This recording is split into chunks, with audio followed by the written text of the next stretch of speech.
It's a disturbing story out of Lacey that unfolded last fall outside Timberline High School the afternoon of October 18th.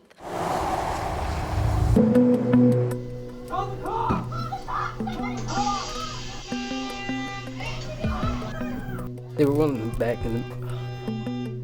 Cell phone video and video from a nearby bus show a father choking his daughter, according to prosecutors, to the point her eyes were rolling to the back of her head, her lips turning purple, and she was losing consciousness. Now it's the center of a trial in Thurston County Superior Court. Get off of her.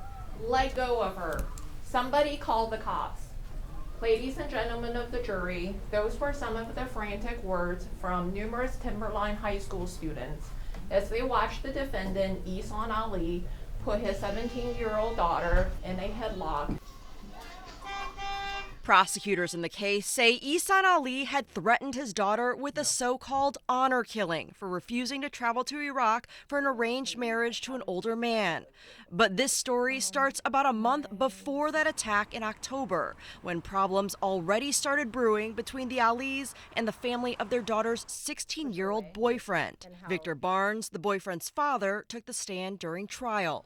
I realized she wasn't allowed to have a boyfriend, and I tried to, say, hey, let's not further this more than what it needs to be. If that's their rules, that's their rules. Let's not involve ourselves in that. But, the kids, love is a strong thing when you're a child. And when you don't know no better, you sort of don't know no better. So that's sort of where we were coming from as parents. But as time went on, things got very strange. A previous incident at the high school between Zahra Ali and her daughter's boyfriend set events in motion. It hasn't been revealed in court what happened there, but we do know it prompted the boyfriend's family to get a restraining order against Mrs. Ali. Once I found out the school had a no trespass order on Zahra Ali and the parents pulled her out of school, I didn't really feel like my son was in the immediate danger until they knew where we lived. Once I found out they knew where we lived and they came to our home, that's when I said, well, I have to do something. Mrs. Ali's defense attorney has argued she does not read English and may not have fully understood the restrictions in the order, which was served just days before prosecutors say the victim was choked by her father outside school. Don't make contact with these people in any way. Don't call them, talk to them.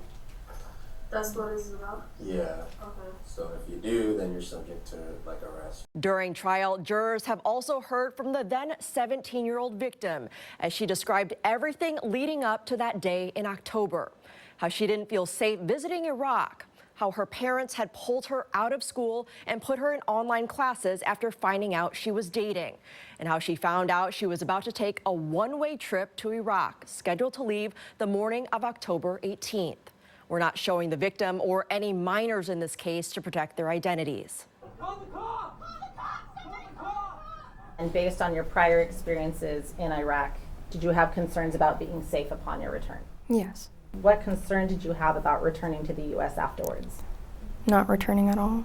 So that morning, she packed up her things and left home in the early morning hours with just $100, heading to a place where she felt safe, at school. There, a school counselor helped connect her with a safe place to stay at a crisis youth residential center.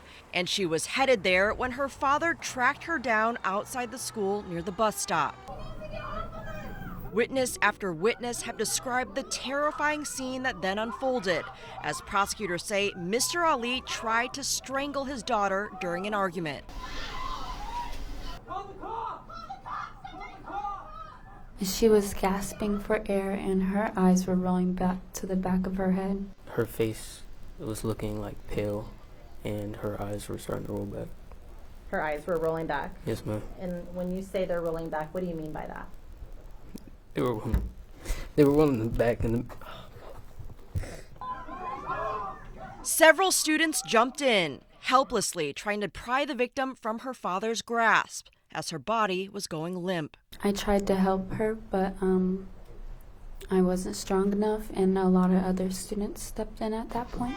and that's when he was still like fighting. He had like put her in a lock, and I'm still like on his arm, and then they fall to the ground, and I had like ripped his arm sleeve off of his jacket, and once I couldn't get his arm off of her, I started punching him in the head. The victim's teenage boyfriend was also there trying to help, but witnesses say he was punched in the face by Mr. Ali. I flew back a little bit, and I like thought I had to recollect myself and like look at myself like that just happened, to like assure me like that just happened. Why didn't you just let him take her home? Because he didn't want to take her home. And so you didn't believe he wanted to take her home? No. Other students reported seeing Mrs. Ali grabbing at her daughter's neck, appearing to try to help her husband. It wasn't until a bus driver and other drivers on the road stopped to help. They were able to free the teen from her father's grasp and pin Mr. Ali down. Obviously, she was in distress. Her eyes were rolling to the back of the head. You can tell she was not able to breathe. The look on his face and the way he was squeezing, he was choking her.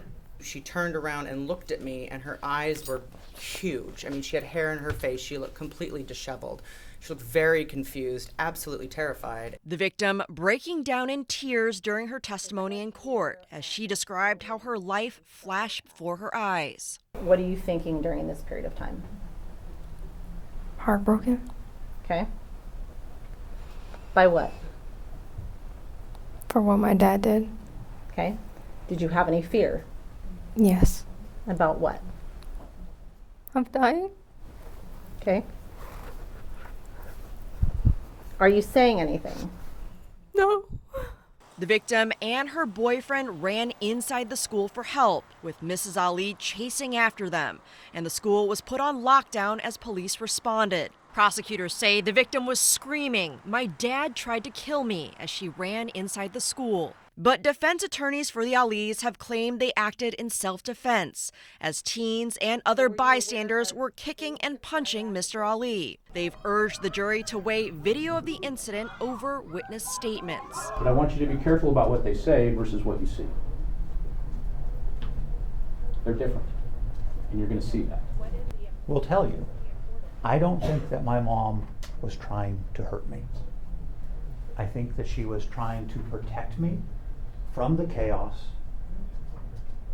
She appeared worried. She appeared scared. She was worried for me. Prosecutors and defense attorneys for the Alis have presented two different takes on what happened that day. It will now be up to a jury to see which side of this story they believe.